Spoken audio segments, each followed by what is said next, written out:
Assalamualaikum warahmatullahi wabarakatuh. Bertemu lagi dengan Pak Nasir di mata pelajaran IPS. Pada kesempatan kali ini,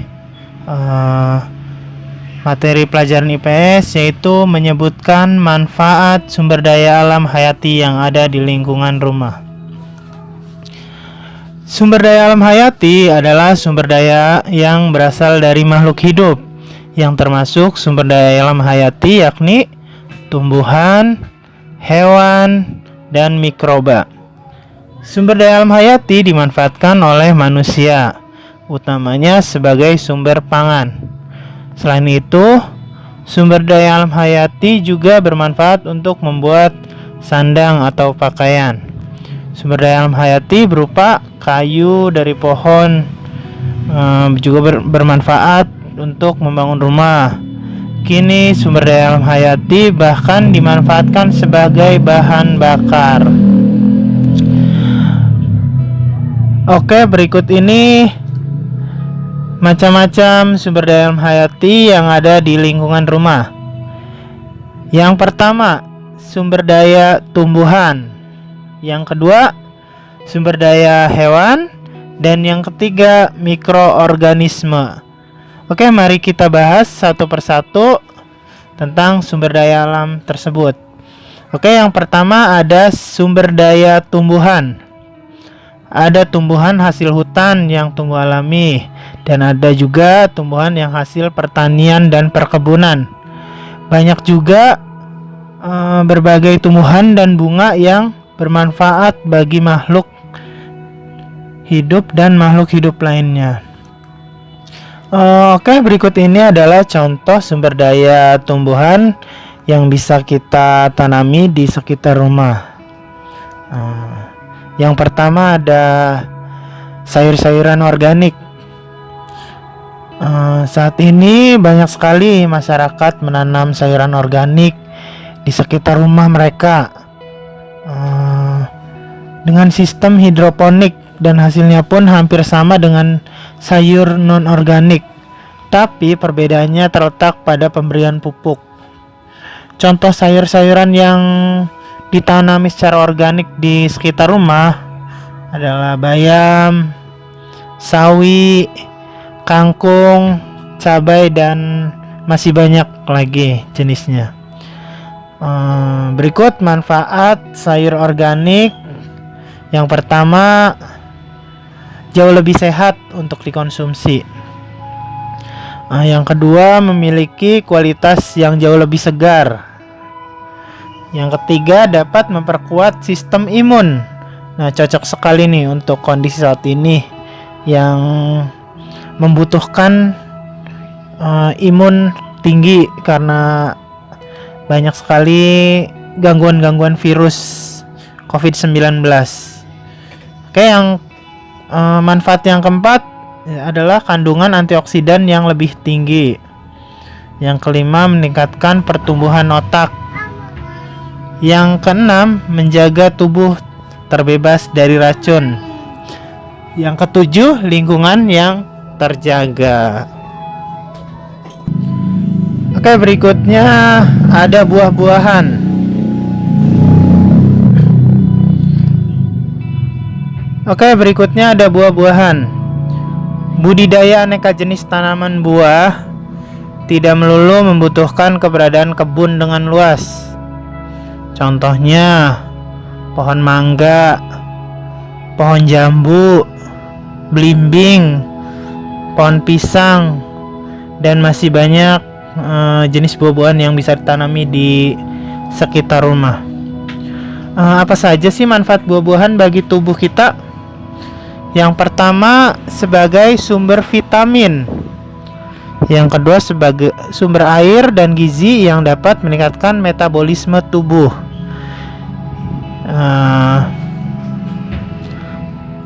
Apa saja sih manfaat buah-buahan bagi tubuh kita? Yang pertama, sebagai sumber vitamin. Yang kedua, sumber air dan gizi yang dapat meningkatkan metabolisme tubuh. Yang ketiga, sumber antioksidan alami. Keempat, mencegah penyakit tertentu. Dan masih banyak lagi manfaatnya yang tidak bisa Bapak sebutkan satu persatu. Oke, yang berikutnya kita lihat ada sumber daya hewan. Berdasarkan cara hidupnya, hewan dikelompokkan menjadi hewan liar dan hewan peliharaan atau hewan ternak. Hewan liar adalah hewan yang hidup di alam bebas, sedangkan hewan ternak yang kehidupannya ada di sekeliling kita sehari-hari. Hewan liar masih menjadi sumber pangan bagi sebagian orang yang hidup di pedalaman. Bagi manusia, hewan liar berfungsi menjaga keseimbangan alam. Sedangkan hewan peliharaan adalah hewan yang dijinakkan oleh manusia untuk diambil manfaatnya. Sementara hewan peliharaan atau hewan ternak dikembangbiakan di peternakan sebagai sumber pangan.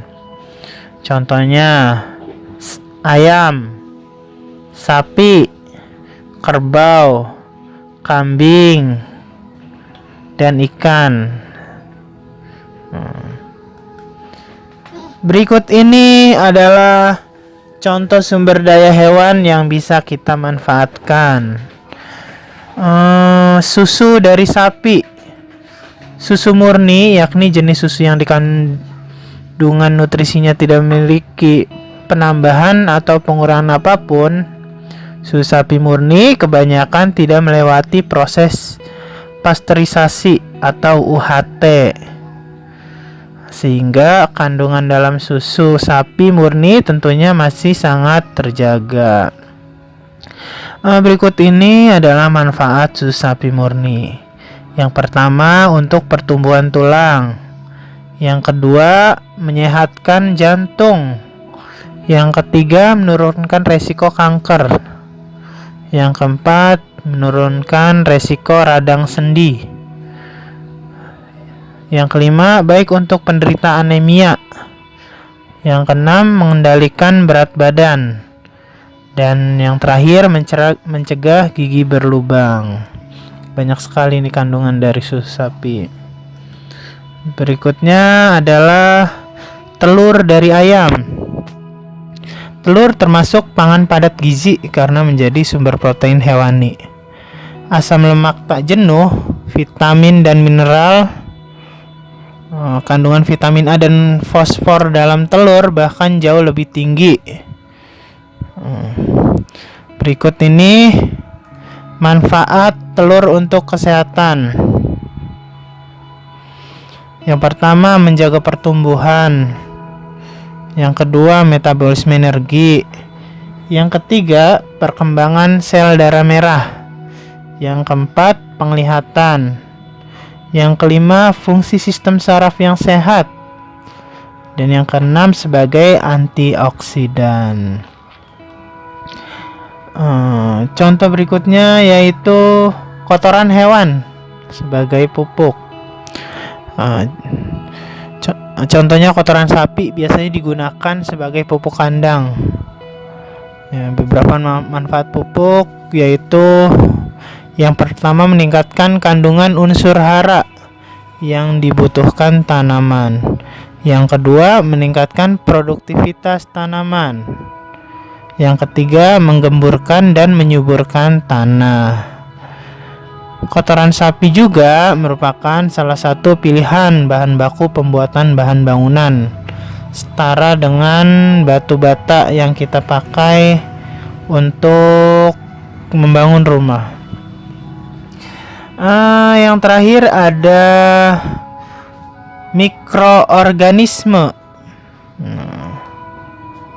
Mikroorganisme adalah makhluk hidup yang berukuran sangat kecil, tidak terlihat oleh manusia. Manusia mampu mengembangkan mikroorganisme sebagai sumber pangan dengan bioteknologi. Berikut ini contoh pengolahan mikroorganisme dengan bioteknologi. Yang pertama ada tempe.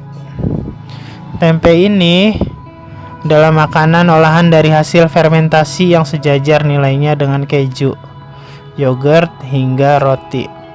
Tempe sangat unik karena aromanya sedap dan bentuknya mudah diiris dan dipotong selayaknya daging. Manfaat tempe sebagai kesehatan bagi tubuh kita, yang pertama adalah sumber protein yang lebih kaya dibanding daging. Yang kedua, sumber kalsium yang setara dengan susu sapi. Yang ketiga, satu-satunya sumber vitamin B12 dari nabati. Yang keempat, sebagai antioksidan.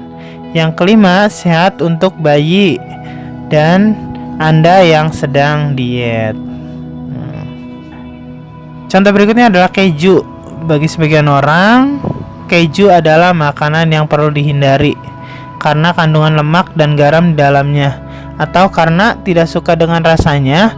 Tapi sebenarnya keju juga memiliki sejumlah nutrisi yang baik untuk tubuh. Manfaat keju untuk kesehatan, yang pertama, keju dapat menjaga kesehatan gigi.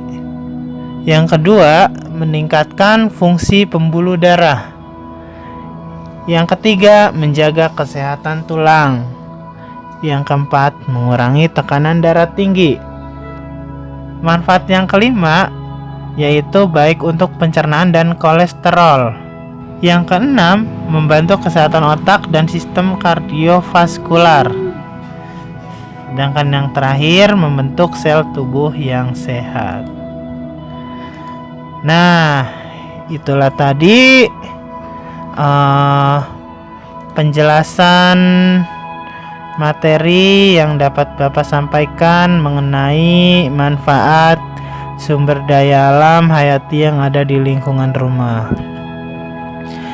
Semoga kalian mudah memahami materi yang Bapak sampaikan. Tidak lupa jaga kesehatan, jaga jarak. Jika keluar rumah menggunakan masker, rajin-rajin cuci tangan, dan yang paling utama adalah sholat 5 waktu. Itu saja materi yang dapat Bapak sampaikan. Kurang lebihnya mohon maaf. Wassalamualaikum warahmatullahi wabarakatuh.